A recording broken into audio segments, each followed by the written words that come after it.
This is the story of how an ordinary young woman from an ordinary family became destined to be the future Queen of England. It seems like a fresh chapter, the beginning of something quite new. What you see is pretty much what you get. William and Kate have brought a real relevance to the monarchy. The royals never really lost popularity. Because the monarchy is uniquely trusted. It is above politics. She's possibly one of the most scrutinised royals ever. And one of the things that the young royals have done very successfully is to renew the royal brand abroad. Most of the nation has fallen in love with Kate. We are seeing a queen in waiting.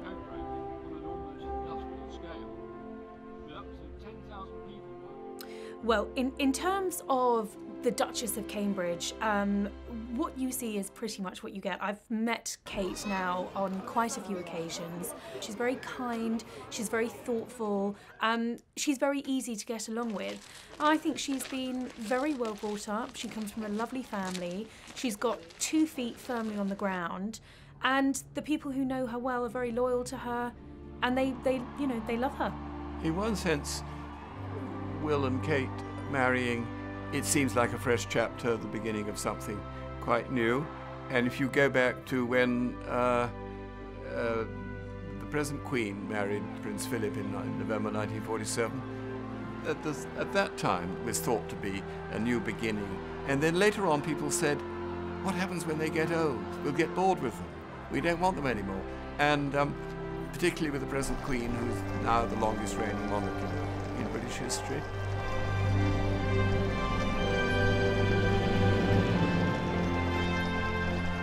On the contrary, as her reign has gone on, the affection in which she's held gets deeper and not less. This suggests the monarchy has very deep roots, and these periodic refreshments of young blood do it nothing but good, but it still goes on just the same. Thank you very much. That's very kind. It's been like this for a few days. Yes, It's not like this in London, so we're very used to it. I think William and Kate have brought a real relevance to the monarchy. They're young, they're very good looking. Kate certainly injected quite a lot of glamour, but more importantly perhaps they're working on subjects that are very relevant to the younger generation at the moment. So in their charity work they're focusing on things like mental health, wildlife conservation, and even things like cyberbullying, which is a real modern day issue. The former Kate Middleton has done a remarkable job in being the wife of William. In almost every circumstance that she finds herself in, she acts with a charming combination of good nature and a proper sense of the dignity of the occasion. At some date in the future, Prince William will become king. Kate by his side will be queen consort. Well, there are 2 roles to a future queen. One is to produce heirs, which she has done, and one is to learn how to one day become queen, and that is very much what we are seeing. We are seeing a queen in waiting. We are seeing the Duchess take on more duties, more royal engagements, more of a public profile than ever before. She's taking on more patronages. She's taking on patronages from the Queen and from the Duke of Edinburgh. Now this is all very deliberate, very much a part of the palace machine, bringing her from the shadows of Anmar into the forefront, into the spotlight, because they're very clever. They realise the power of Kate. They realise the potential of William and Kate as this young, glamorous, dynamic duo who actually do have the ability to reshape and project the monarchy into the future.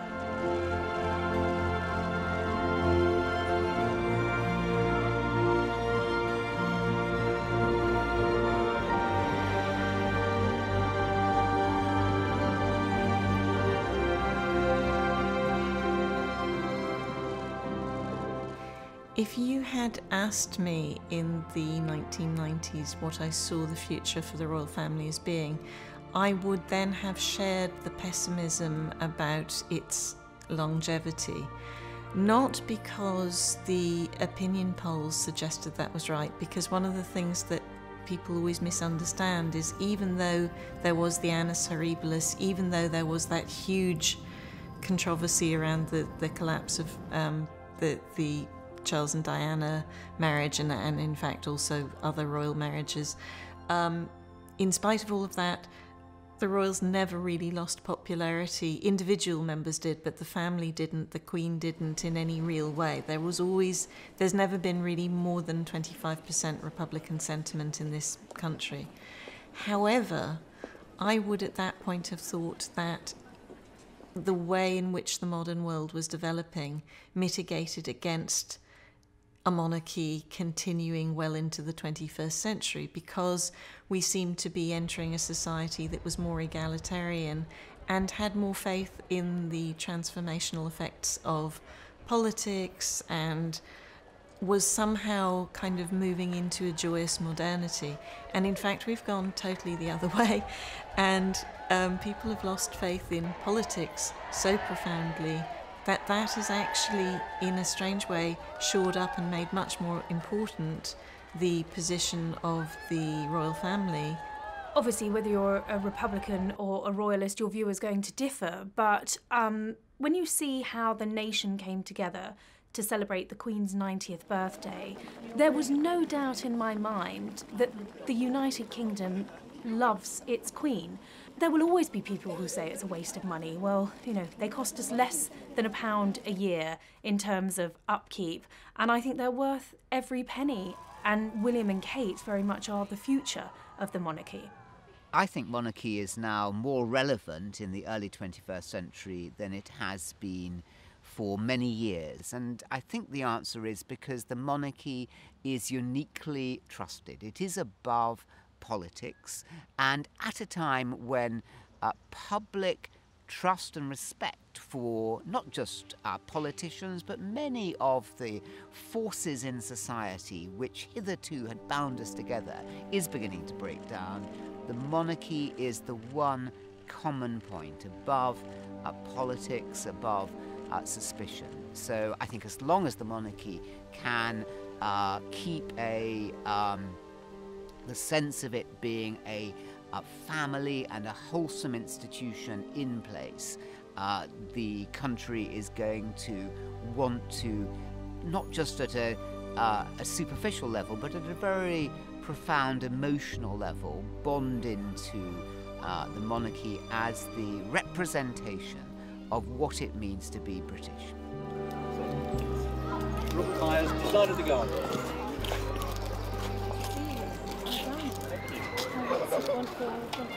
Yes, and it's lovely to see children. And it's so yeah. And have you got children yourself?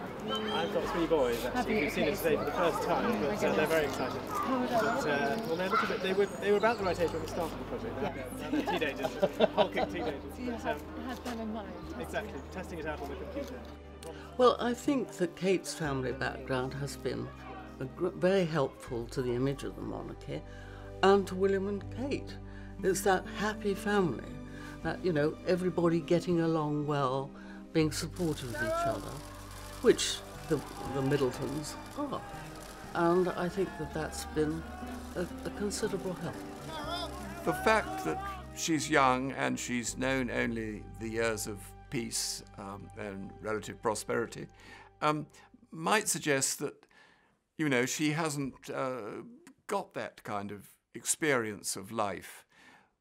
But then if you look at her family, you'll see that it's really much more interesting and reflects such a huge variety of English history.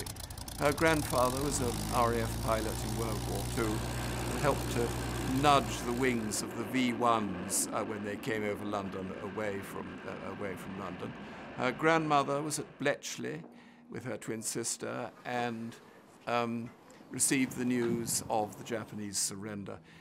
And you can trace all the way back the idea that to be middle class is to come from nowhere. They come from a great number of different parts of English history, and so, you know, she is not from nowhere. You can trace her all the way back, her ancestry, back to Harry Hotspur, who died in the Wars of the Roses.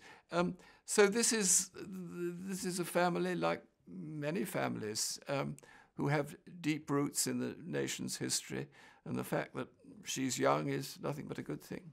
Well, it's always remember that Catherine's great-great-grandfather was a miner, a coal miner in County Durham. In fact, he worked in a mine beneath Queen Elizabeth, the Queen Mother's estate in County Durham.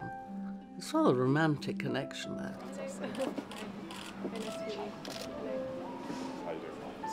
You guys been sitting there for hours as well? Yeah. Sorry, it's pretty freezing.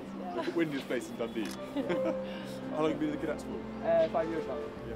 It's quite something to think that they had to climb all the way up to the top all the time. Well, they only lost one seaman in the first expedition, and he was in the crow's nest and fell from it.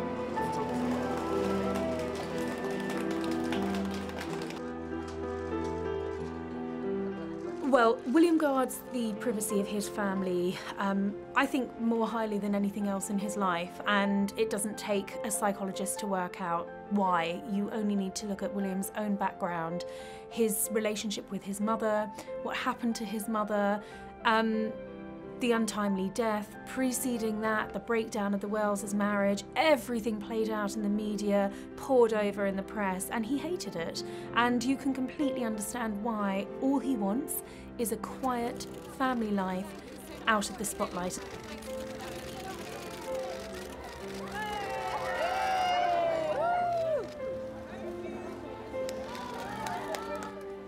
I think the palace take a great deal of care of William and Kate, and I don't think they make them do too much or take them away from their children too much. I think that they have a really, modern, sympathetic view of that.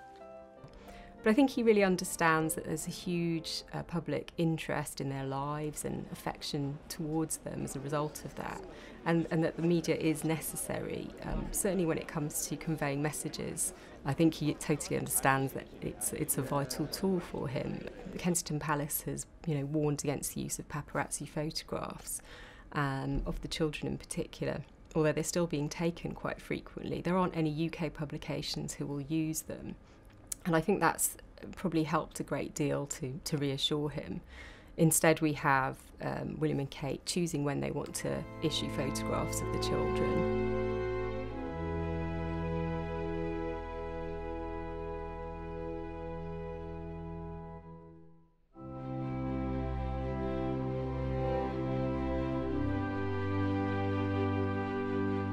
They have taken George on a public engagement in the UK for the first time.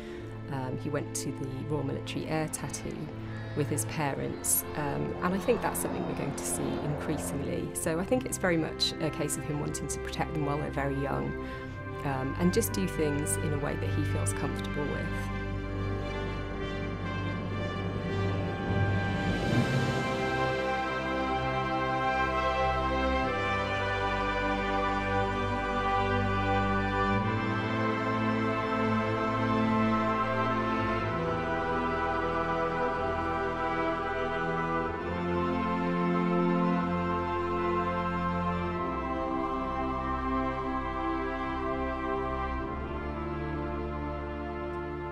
One of the very first things I noticed about Kate was the way in which she is not like the mother-in-law she never met.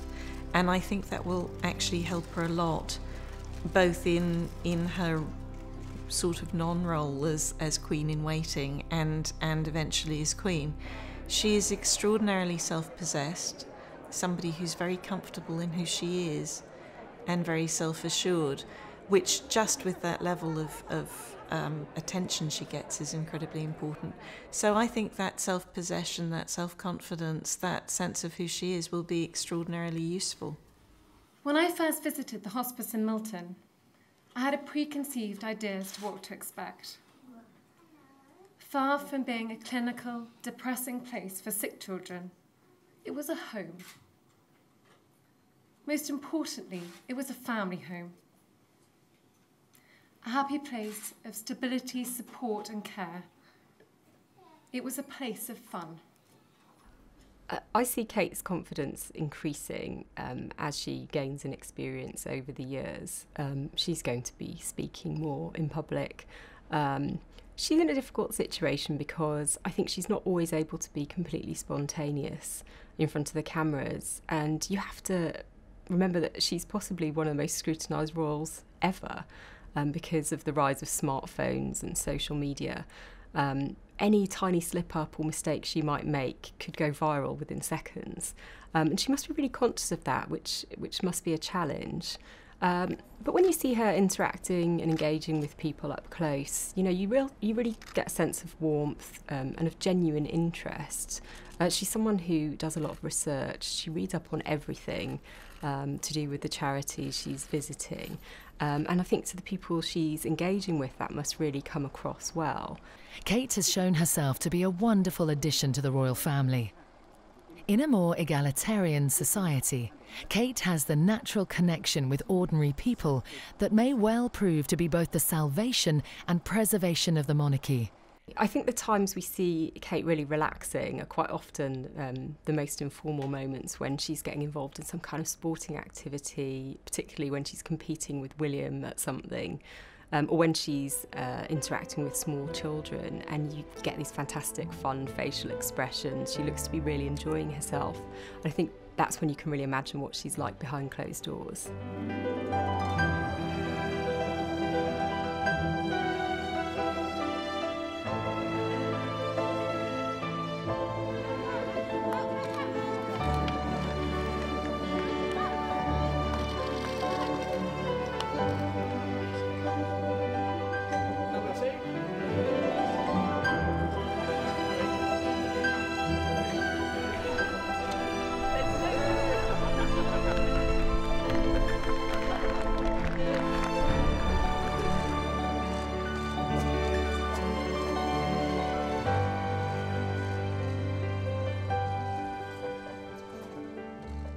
The idea that Kate will drift away from her family into an exclusively royal life seems to me to misunderstand what's happened.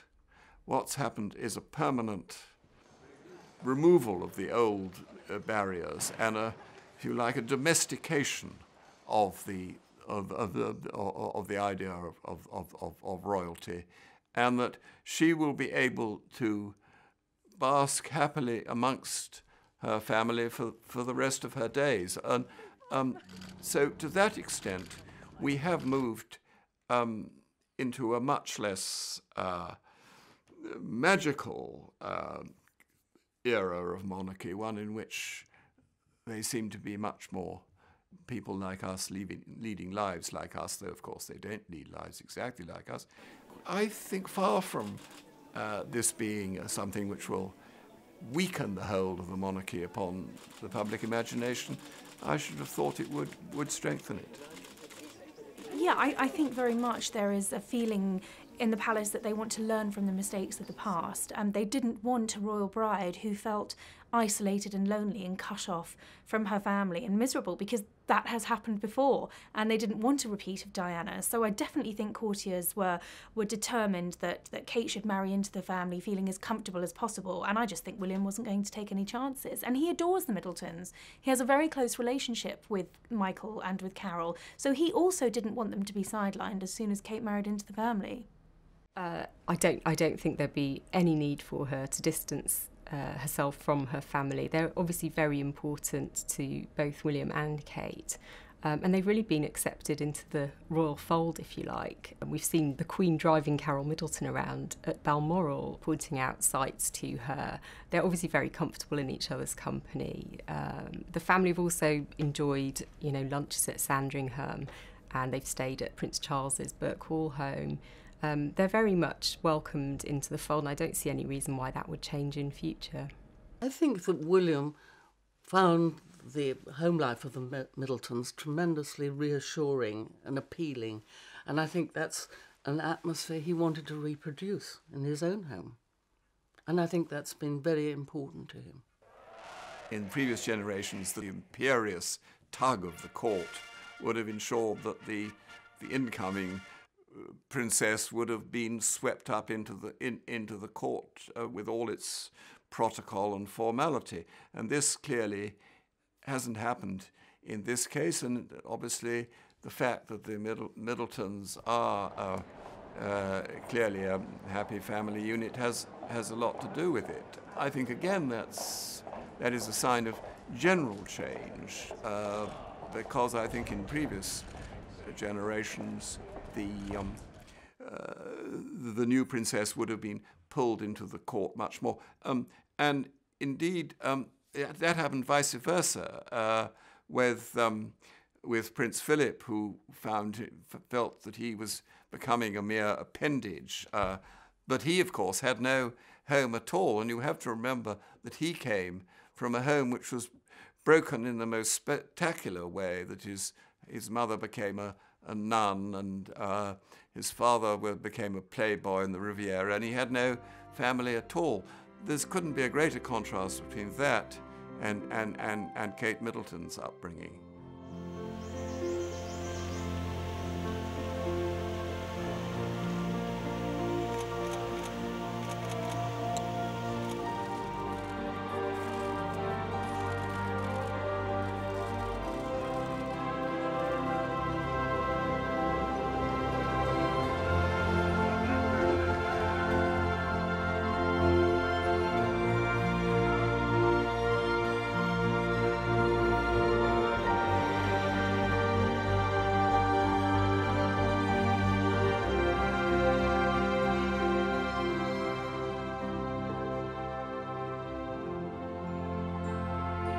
Kate has provided William with a stable family life, one that he himself never had, and one that he values enormously.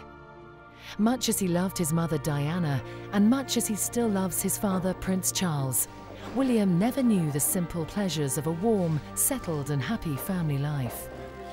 I think that Kate's influence on William has been very, very important.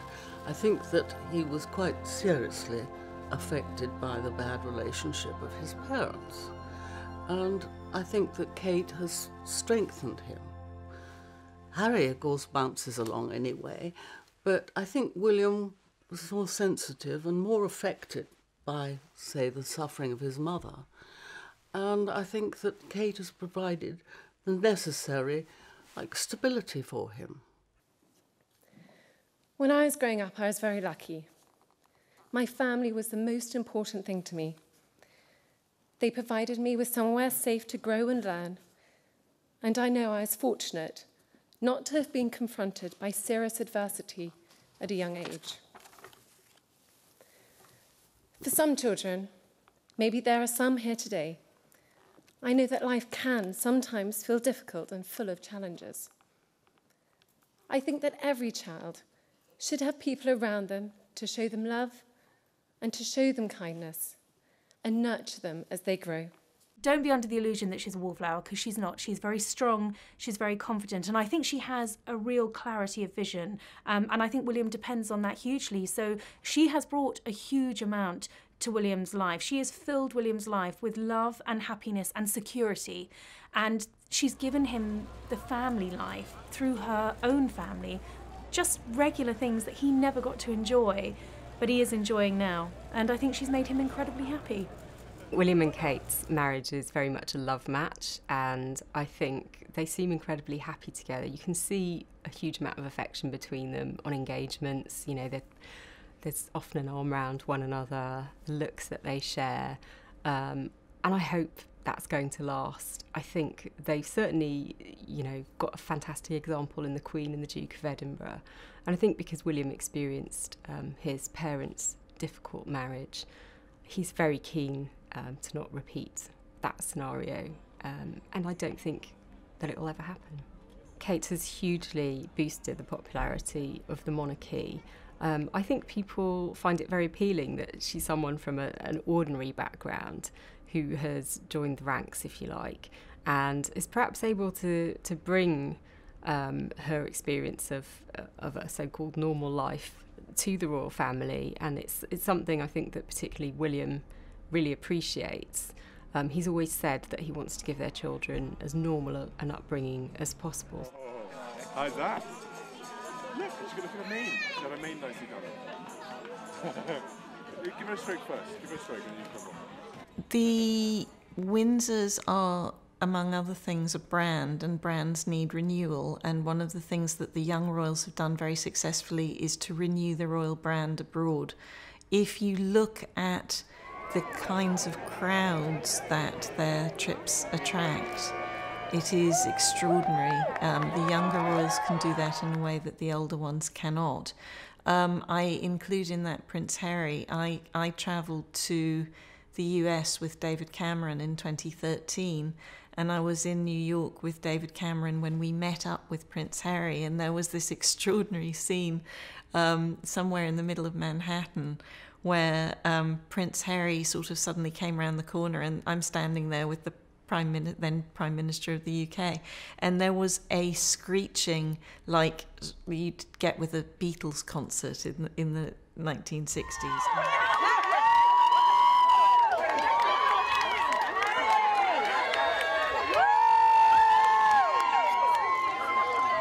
And the thing about that is that sort of rock star appeal that the younger ones have.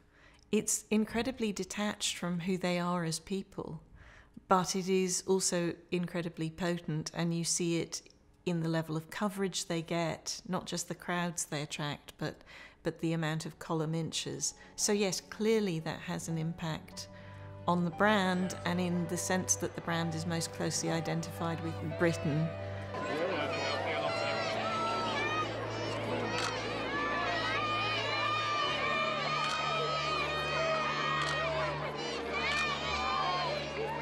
Well, when she is queen, she's going to be queen of a very modern world, and I think it's going to help her hugely that she hasn't come from blue-blooded aristocracy and a background perhaps that people cannot relate to. She comes from a very hard-working family who have, climbed up the echelons of society from, working class to the very top.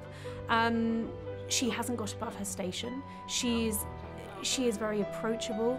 That air of normality and ordinariness that you see in her, I think is what makes her real to people. She's very solid, she's very consistent, she's incredibly loyal, she's incredibly discreet. All of these things that we've seen over the years, she's been an amazing companion and girlfriend and now wife to William. They are a partnership. She also has an innate understanding of what she's married into, and that sense of duty. But I suspect that those 10 years of dating Prince William were probably enough to make her realise exactly what life was going to consist of. She had time to know whether or not she was cut out for it, but William was very lucky that she did have those characteristics, which not everyone does. Kate has a natural sympathy and connection with the public. It is unusual for someone so young to possess so many qualities that combine charm with graciousness.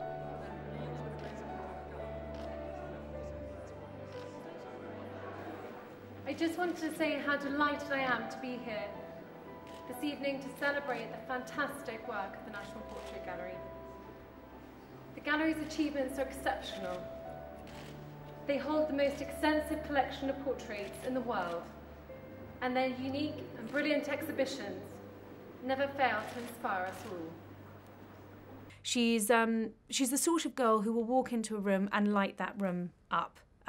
Not in the same way that Diana did. Diana was a head turner. She was the glamour girl. She dazzled in diamonds. Kate is more understated, but there is a warmth about her and something incredibly appealing. And all of those are going to be things that stand her in, I think, in very good stead for her future role. Kate might not have the blue blood of the aristocratic monarchy, but she has every bit in her character and behaviour the virtues of monarchy all around the world at its very best. And I'm sure that William married her not thinking whether she was a royal family member or not, but because he fell in love with her. And who can blame him? Most of the nation has fallen in love with Kate.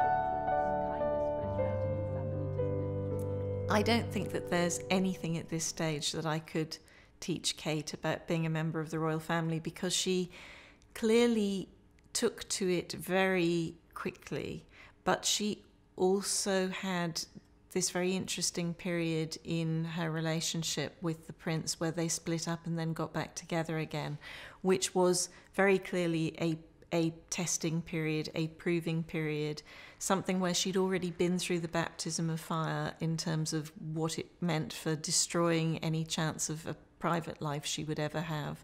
And she went into it in that sense with her eyes open.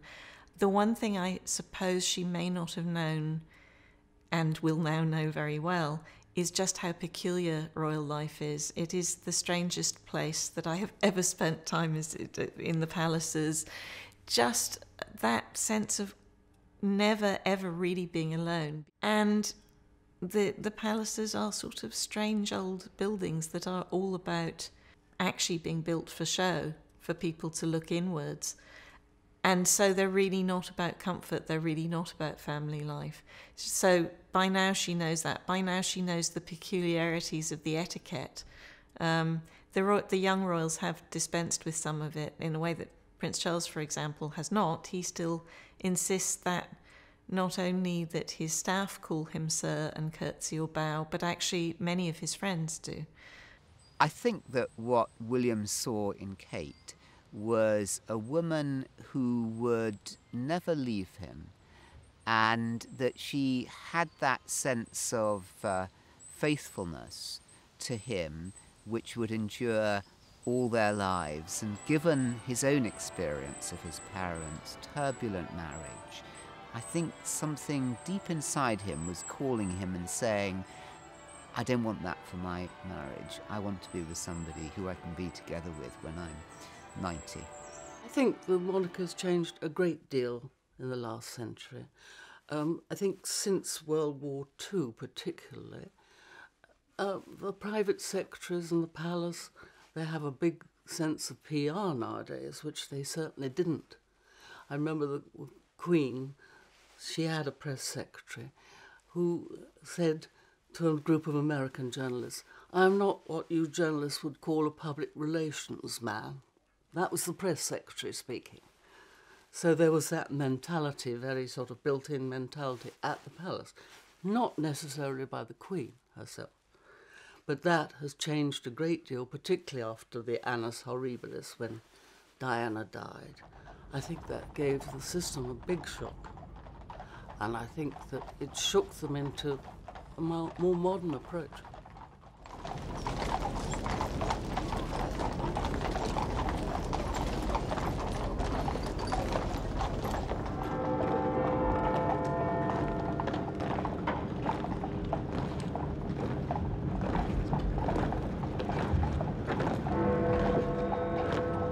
I think the life and death of Princess Diana is simply a tragedy whose seeds were laid, seeds were sown even before she met Prince Charles. I think she had a very bad start in life, and things went badly wrong, and went badly wrong in the most public way imaginable. And the funeral of Diana was one of the most heartbreaking events in British life in the whole of the last century, and everyone felt this. And I think, although she's now not spoken of nearly so much, I think it was quite a trauma whose effect is still being felt.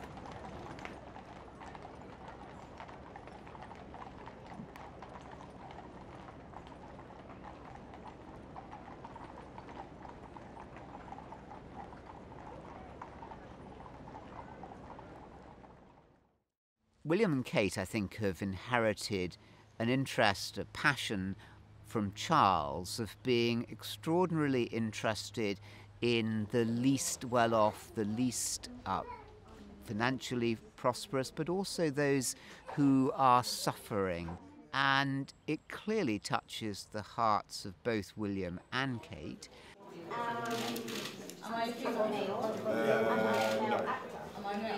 Yes.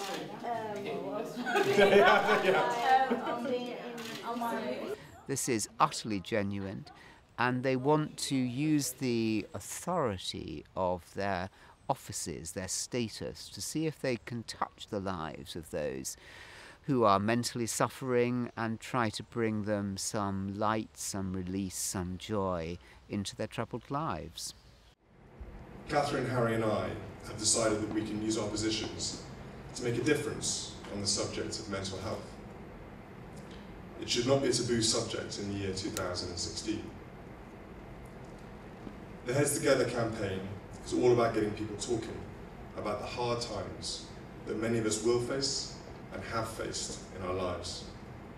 Tonight, we're celebrating a truly remarkable work taking place across Place to Be schools in support of children's mental health.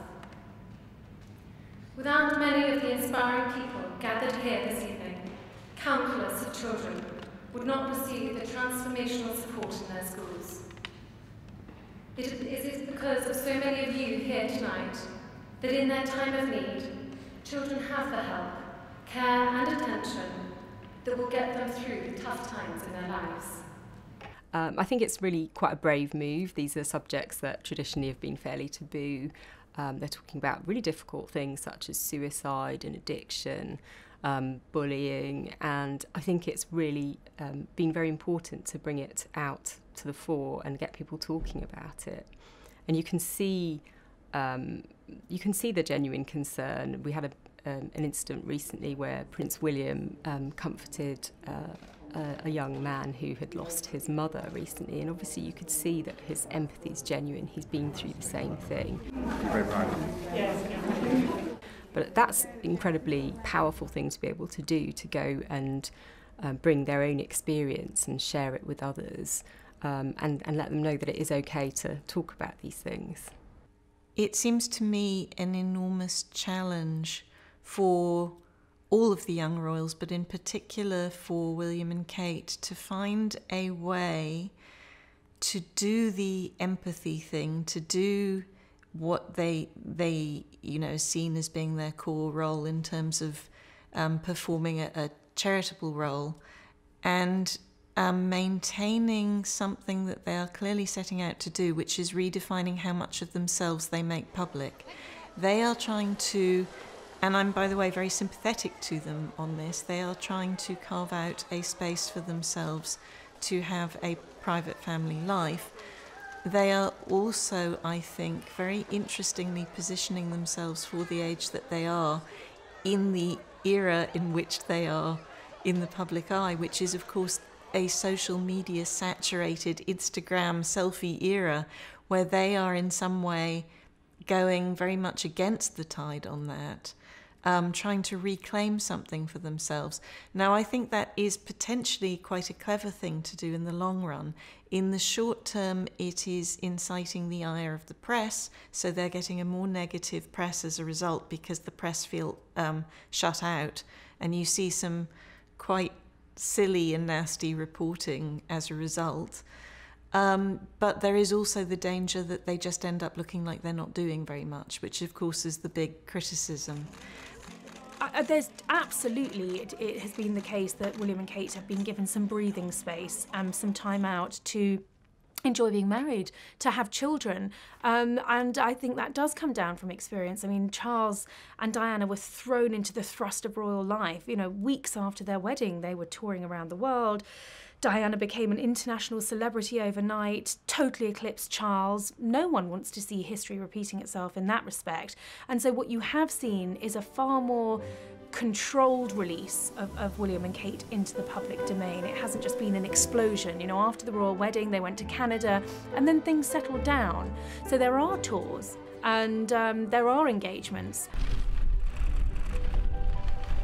All over the world, the visits of Kate and Prince William have led to a renewed enthusiasm for the royal presence abroad. Heads of state are pleased to welcome the royal couple everywhere, and audiences are clearly charmed by Kate.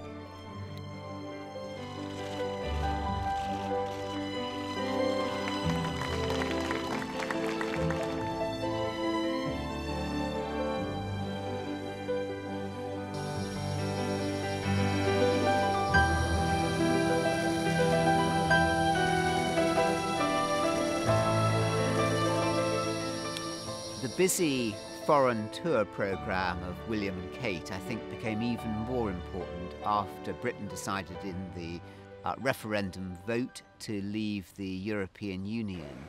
And what better emblem, rather than the Prime Minister of the day, the come-and-go Prime Ministers who pitch up, but are little known by the public in these far-off lands, but the images of Kate and William are known every bit across the world, so they have an extraordinarily valuable role to play in ensuring that the future of Britain in the uncertain world into which we're going to be going will be as good, as strong and as high as possible. William and Kate are already travelling a great deal throughout the world. They're visiting many of the realms and countries that they're going to be visiting for decades to come. And their visits are enormously popular. But Kate in particular seems to really capture the international imagination. She has fans all over the world. That's going to stand her in great stead in years to come. And she's going to be able to grow this, you know, soft diplomatic power, which will be perfect for her role as Queen. One of the things that has been very interesting for me, because I covered the royals for such a long time. You know, I first started covering the royals in the, I guess, early 90s and covered them, you know, right the way through to now. So I've seen the evolution of royal press management, and I have seen in it become much more sophisticated, much more aware of the issues, but they even so cannot even begin to keep up with what's going on in the development of the press and the development of the world at the same time. In the early days, and why they got so blindsided by having Princess Diana, they're actually working against them and doing having her own direct line to the press. But in that era, that was the end of the era of deference, where, you know, you could say to an editor, don't run this, and an editor would not run it. You could put out statements and say, we will not answer any more questions on this, and that would be the end of a story. That is so far gone. That was, the royals themselves helped to blow that out of the water, the collapse of the royal marriage. And so now you have them operating in this take no prisoners environment, where even if the royal press managers can stop the mainstream media from reporting things that they don't want, or can encourage them to report things that they do want, they have no control over the wider online world. And that is huge, and it also presents very new and big challenges for the royals.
there's a strange belief that the young have no interest in ceremonial or in the past.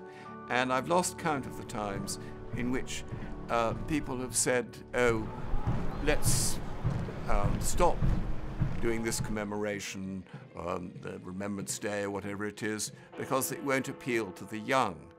And the same is true of the monarchy, that this is an institution whose roots lie too far in the past to interest the young. But every time, every generation proves this to be wrong, and that the crowds at Remembrance Day and at royal events remain as large as ever and as filled with the young as ever, because the idea that the young have no sense of the past is one of the greatest of all modern illusions. The current position of the monarchy in Britain was pretty much defined by Queen Elizabeth II and by her father George VI as the focal point for the nation, not just at times of crisis and war, but at times of reflection, but even in a day-to-day way. There's a sense in the British public that they have an almost religious reverence for the monarchy in a way that they would never have for the political masters. Well, I think the royal family is in a very unique position in that, the Queen is on the throne because it was her God-given right. But I think that is now seen as quite an antiquated concept. I think certainly if we're looking into the future towards King William and Queen Catherine, it's not going to be seen as a God-given right. They're going to need to justify being there. They are going to need to be a king and queen of the people, figureheads, representatives for the UK, hard-working members of the royal family. And actually, one has to respect the Queen hugely for that, because I don't think she takes her position for granted at all.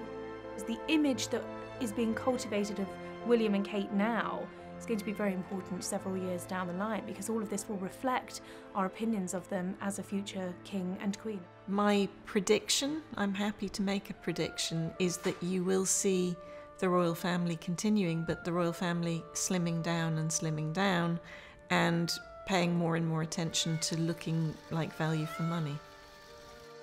And what sort of queen will Kate be? Will her easygoing manner be an enormous change to the style of the British monarchy? The memory of Princess Diana shines down as an alternative way of being royal that tragically was never to find full expression. Will Kate be very different as queen to what Diana might have been? And how different a court will Kate preside over with King William to that of the court of the present queen?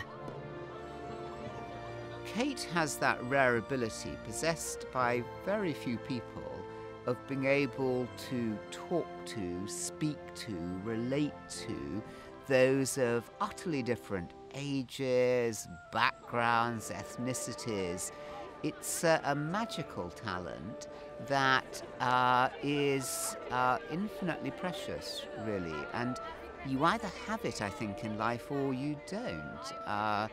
Most people don't. Kate does. It's impossible to tell what sort of queen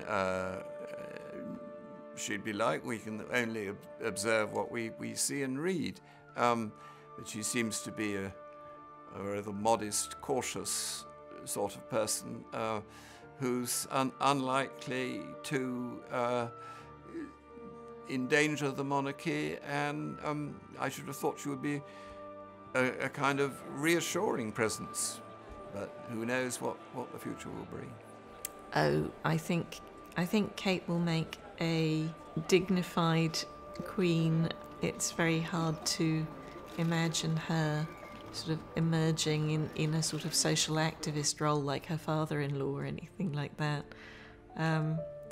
I think, in terms of what people expect of a queen as the current queen has defined it, she'll be quite close to that same model.